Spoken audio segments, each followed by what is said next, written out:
Press conference was presented to the public as a blue ribbon committee proceeding despite having no authorization from the duly recognized chairman of the committee or from the office of the acting Senate President.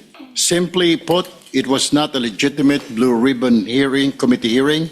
It was irregular, a house show, you may want to call it a make-believe investigation masquerading as an official Senate proceeding. Nakakadismaya na hindi po umattend yung 18 bodyguards, yung kanilang abogado na si Attorney Baligod at si Ginoong Mike Defensor. Nakakadismaya po dahil kung alam ng mga invited guests, particularly po yung 18 bodyguards, na sa loob ng kanilang puso ay alam nila ang katotohanan, dapat pumunta ho sila dito para ipamahagi at i-share sa ating lahat ang katotohanan.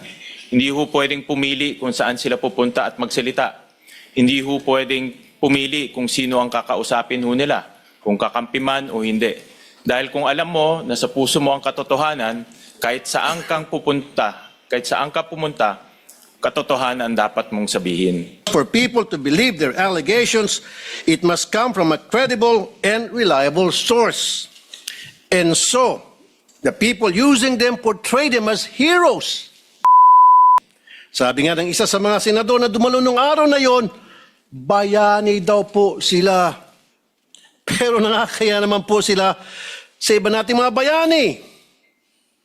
Na itong 18 kargador na ilang taon nagtrabaho kay Saldico, may 7 years at 9 years at nagbitbit daw, sabi nila, ng sangkatutak ng maleta ng pera.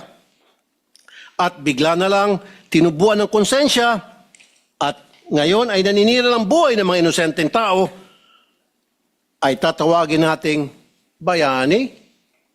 Pasensya na, hindi ako papayag na matabi ang mga sinungaling nito kila Jose Rizal, Andres Bonifacio at mga dakila nating OFWs. It seems that some of the information from these 18 porters or cargador are fed.